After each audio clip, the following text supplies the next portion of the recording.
Wakati Herode imempendeza macho, ameanza kunitesa kanisa, ameua Yakobo, ameua na wengine. Akajua sasa ili nikaoshe jina vizuri, maana Wayahudi watafurahi, nimkamate kiongozi wao nimuue. Hivi unajua kwa nini Petro alipona?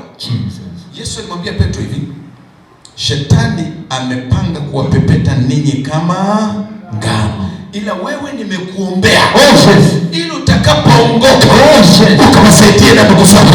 Lile neno lilikuwa linatosha. Shetani alikuwa hawezi kumkamata Petro. Hivyo sauti ya baba yake nyuma kwamba huyu lazima aokoke, lazima atoke kwenye mikono ya adui ili akawasaidie na wengine. Yaani kila unapoenda hii sauti iseme. Amen. Hawezi kufungiwa geti. Sauti ngurume iseme. Geti la chuma funguka. Amen. Geti la mbao funguka. Amen. Lango lifunguke. Amen. Sauti iseme. Malaika alipoenda gerezani alikuwa malaika. Alipofika kwenye mkutano wa Herode, akageuka yule malaika, yeye akageuka kama chango. Ninatamka kuanzia leo, malaika wangu mimi ambaye Bwana amenipa kwenye madhabahu, akageuka kwa adui zako. Awe ni mnyama mkali wa adui, awe ni mnyama mkali wa adui, awe ni kiumbe mkali wa adui, katika jina la Yesu. Ukisikia geti la chuma, ukisikia geti la chuma, maana yake ni geti gumu linalozuia mtu kuingia kwenye mafanikio. Mjini kuna fursa. Si ndio? Biblia inasema wakatoka geti la kwanza, wakaenda geti la pili, wakaenda geti la tatu, wakafika kwenye geti la chuma linalotazama mji.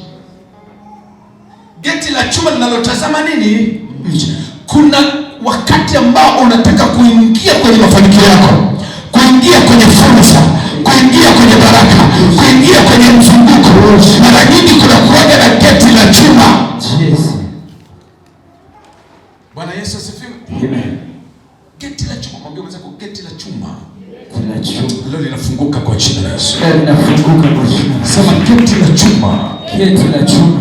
Leo linafunguka kwa jina la Yesu. Biblia inasema ilipompendeza Herode majira yale kama alivyoua kina Yakobo na wengine, akaamua mkamate na Petro na Petro pia amuue.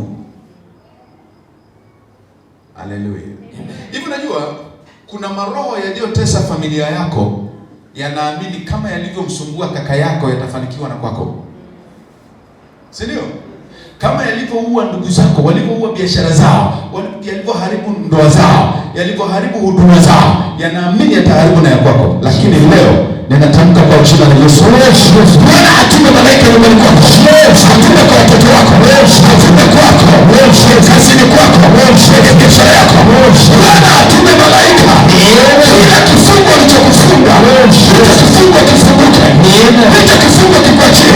Ninatangaza gereza la kwanza, hilo geti la kwanza, geti la pili, likafunguke mbele yako. Hilo geti la chuma, likafunguke.